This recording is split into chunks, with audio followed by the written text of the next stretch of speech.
Ouais l'équipe, salut à tous, j'espère que vous allez bien. Parisiens, parisiennes, en ce lundi matin, début de semaine, pour certains c'est la reprise du travail, puis pour d'autres c'est toujours les vacances, mais peu importe. En ce lundi, premier jour de la semaine, on a le sourire, on est joyeux, on est heureux et c'est normal au lendemain de ce match, au lendemain de cette correction, ce 1-7. Ce 1-7, frérot, c'est un score de tennis. 1-7. Incroyable. Comment je me suis régalé hier soir à la team. C'est incroyable. C'est incroyable. Là, ce qu'on vit depuis le début de saison, alors oui, ce n'est que la troisième journée de Ligue 1 et tranquille, on va pas s'enflammer. Mais on a le droit, les amis. On a le droit en tant que supporter d'être heureux de ce qu'on a vu hier soir. D'être heureux de ce qu'on voit depuis le début de saison, car oui, il y a un changement.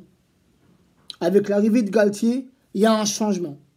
Un changement dans l'attitude, dans le comportement des joueurs, sur le terrain, pour le moment, et on le voit. Et on le voit et on espère que ça va continuer comme ça. L'impact Galtier, pour le moment, il est positif, la team. Alors oui, même si c'est trop tôt, même si on va pas trop s'avancer, car malheureusement, on connaît trop notre équipe, on connaît trop nos joueurs. Là, pour le moment, on est sur un petit nuage. Mais tu vois, ce petit nuage, on peut vite en tomber, si tu vois ce que je veux dire. Donc, tranquillou, la team. Mais oui, c'est intéressant. Il y a des choses intéressantes. Il y a un bon collectif. Ça joue fluide. Et ce qu'on a comme atout, c'est nos joueurs offensifs. Nos joueurs offensifs, depuis le début de saison, la team, on enchaîne. On met des tarifs, on met des scores, on empile les buts. Et ça, la team, c'est très important pour la confiance du collectif, pour la confiance de nos attaquants. Donc la petite compo hier soir, c'est la petite compo qui commence à devenir classique. Ce 3-4-1-2 avec Donnarumma dans les cages. Ramos, Marquinhos, Kipembe en défense parisienne, Mendes, piston gauche, Hakimi, piston droit, et les deux milieux dans le cœur du jeu parisien, Vitinha associé à Verratti. Au passage, quelle complicité. Quelle complicité entre ces deux joueurs. T'as l'impression que ces deux joueurs-là, ça fait quelques semaines qu'ils jouent ensemble. T'as l'impression que ça fait des années qu'ils jouent ensemble. T'as vu la complicité? En plus, physiquement, ils se ressemblent un peu, tu vois. Ils ont à peu près de la même taille, c'est à peu près le même gabarit. Il y a juste la peu-coup de cheveux qui change et le petit bouc à Vitinha, tu vois. Mais autrement, c'est à peu près c'est les mêmes joueurs. Ils ont à peu près les mêmes caractéristiques, tu vois, en tant que joueurs de foot. C'est... Franchement, la paire, là, pour le moment, ça fait l'affaire. Après, on verra. Quand on va rencontrer une équipe qui proposera autre chose au milieu de terrain, quand on va rencontrer une équipe, notamment en Coupe d'Europe, une équipe où ça va mettre vraiment de l'impact au milieu de terrain, on va voir si Vitinha et Verratti réussiront à répondre aussi physiquement. C'est ça où j'ai un petit point d'interrogation. Mais techniquement, ça répond présent. Dans la récupération du ballon, ça répond présent. Dans les relances, dans les passes, dans la conservation du ballon, c'est propre. C'est propre. Et moi, Vitinha, la team, depuis qu'il est arrivé, depuis les matchs de préparation, je le surveille, je le ziote et je le kiffe. T'as vu, je le connaissais pas, frérot, pas sa montée de vie. T'as vu, je connaissais pas trop ce joueur. J'avais un petit peu entendu parler, mais sans plus, tu vois. Je regarde pas, moi, le championnat portugais. Mais intéressant. Vraiment, pour le moment, une très très bonne recrue qui nous fait vraiment un grand bien au milieu de terrain. Donc après, on a eu... il y avait Messi en tant que numéro 10. Messi qui marque son petit but à la 27e minute. Et puis Messi qui fait une petite passe décisive dès la 8e seconde de jeu, frérot. Et là, on va en venir aux attaquants. Mais dès la 8e seconde, 8 secondes de jeu, frérot. J'étais à peine installé sur mon canapé. Voilà, déjà un but, frère. Un but signé Mbappé, coup d'envoi, ça joue, passe, tac, Messi, un petit ballon, ouais, en petite passe, une petite passe lobée, on va dire, si on peut appeler ça comme ça. Mbappé dans la course, et il vient lober le gardien. 8e seconde de jeu. 8e seconde de jeu. 8e seconde de jeu. Incroyable. Et je crois que Mbappé, il a égalé un record. Un record de précocité de but dans le match.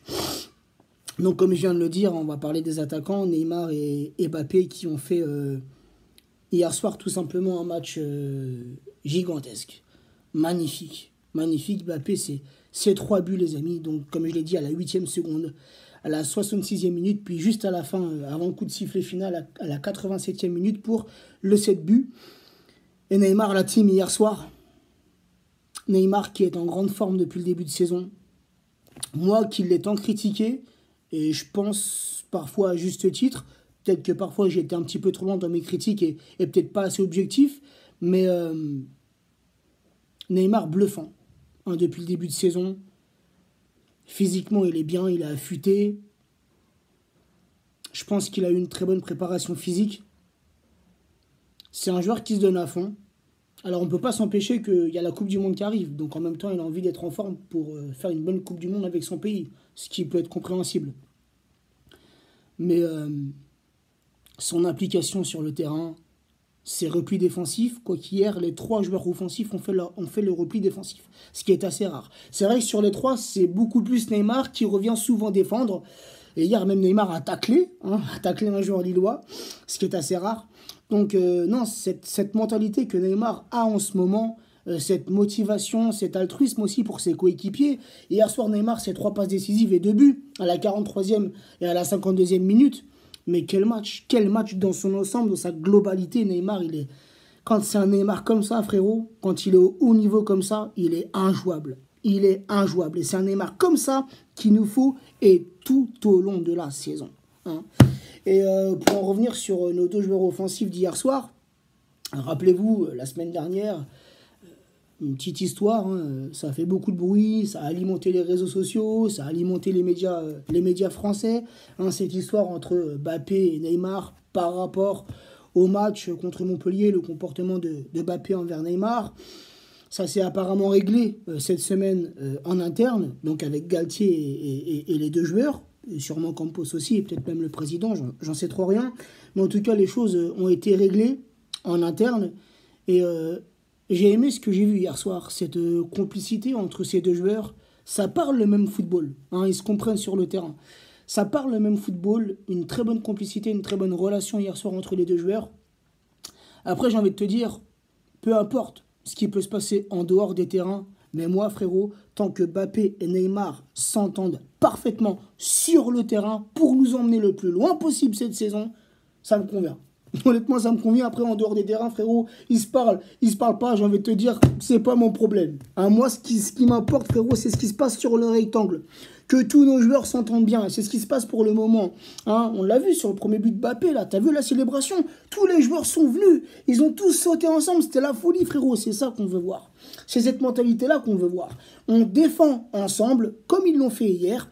Revisionnez un petit peu, si vous avez le temps, quelques passages du match, où tu vois que quand les Lillois, car malgré la défaite, hein, malgré la déroute, mon pote, Lille, hier soir, ont bien joué, et on va le voir dans les stats, impressionnant. Les stats ne reflètent pas le score, frérot.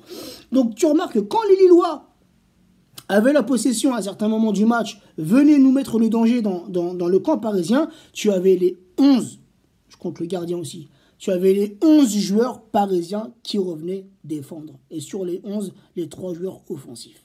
C'est ça qu'on veut voir. On défend ensemble et on attaque ensemble. Et comme ça, on pourra aller loin. Donc les stats, la team, hein, malgré cette lourde défaite pour les Lillois, c'est des stats qui sont assez équilibrés. 16 tirs côté Lillois, 16 tirs côté parisien. Et même plus de tirs cadrés côté Lillois. Il y a 10 tirs cadrés côté Lillois pour 9 tirs cadrés côté parisien. 48% de possession pour les Lillois, 52% de possession pour le Paris Saint-Germain, 550 passes côté Lillois, 592 passes côté parisien. On est dans les chiffres. Hein. Le Paris Saint-Germain, sur 90 minutes, ça tourne entre, on va dire, 500 et 650 passes à chaque match. Donc là, on est vraiment dans la statistique. Ensuite, 13 fautes côté Lillois pour 8 fautes côté parisien, 2 corners pour le LOSC, 4 corners pour le Paris Saint-Germain. Donc on peut voir, les amis, que oui, les stats ne reflètent pas ce qui s'est passé sur le terrain. Ça prouve à quel point le Paris Saint-Germain a été chirurgical. Offensivement, hier soir, on a empilé les buts. Et c'est ça qu'on veut voir. Contrairement aux saisons passées où on pouvait voir un petit Paris Saint-Germain, tu vois, qui dominait la première mi-temps. Quand on repartait avec 3 buts d'avance, généralement, on revenait en seconde mi-temps et on mettait le frein à main. Ça jouait avec les pantoufles. Là, c'est pas le cas. En tout cas, ce qu'on peut voir depuis le début de saison sur les 3 premiers matchs de Ligue 1, en comptant aussi le match des Trophées des Champions, c'est un autre visage. C'est une autre mentalité. On veut y aller.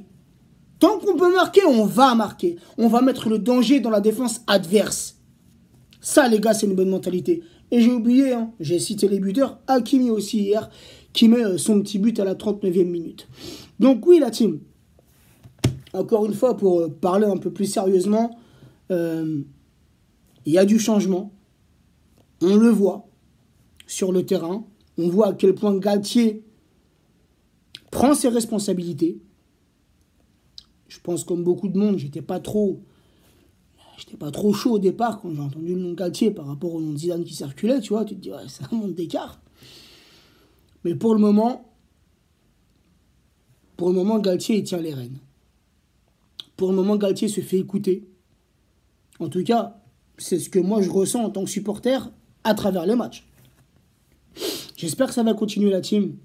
Le plus important est à venir. Le plus dur est à venir. Il y a une Coupe du Monde, comme je l'ai déjà dit, qui tombe en plein milieu. Donc on a des joueurs, ce qui peut se comprendre, on a beaucoup de joueurs internationaux au Paris Saint-Germain, donc des joueurs qui vont potentiellement jouer la Coupe du Monde avec leur pays. Ils se donnent à fond. Encore une fois, ce qui peut être compréhensible.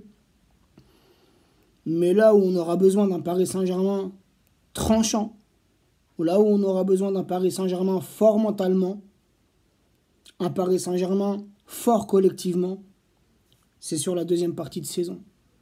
Là où les matchs seront très importants. Là où si on se qualifie pour les 8e, ça sera sur la deuxième partie de saison. Je parle de la Ligue des Champions. Donc voilà, après, ça a été démenti par Galtier. Hein, cette rumeur comme quoi Galtier et Campos auraient fixé un défi au collectif parisien, c'est de rester invaincu cette saison en Ligue 1. Ce n'est jamais arrivé en Ligue 1. Et je crois qu'il n'y a que Arsenal qui l'ait fait, les amis. En première ligue, je crois que c'était dans les années 2000, il y avait même Thierry Henry, si je me rappelle bien, si je dis pas de conneries. Arsenal avait réalisé ce défi avec 0 défaite en première ligue. Donc ça a été démenti. Hein, c'est une info qui avait été relayée sur les réseaux. J'en avais un petit peu parlé dans mes stories Snap et Instagram. Ça a été démenti par Galtier, mais ça peut être réalisable. Au vu de ce qu'on voit sur ces 3 premières journées, même si, encore une fois, ça va être une saison un peu compliquée, surtout sur la deuxième partie. Mais pourquoi pas, hein, même si ça a été démenti, pourquoi pas se fixer ce genre d'objectif? C'est toujours bien d'avoir des défis, d'avoir des objectifs à atteindre. Donc voilà. Je voulais un petit peu revenir sur ça, car j'en avais parlé en story. Je pense que c'est un défi qui peut être relevé. Ça peut être relevé et ça peut être une source de motivation supplémentaire pour nos joueurs, pour que nos joueurs se donnent à fond à tous les matchs. Voilà. Donc, ah oui, puisqu'il y a eu un 7 hier, j'ai oublié le but lillois.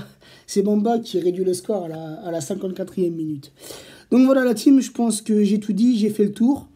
Et ouais. Pour le moment, on est satisfait, les amis.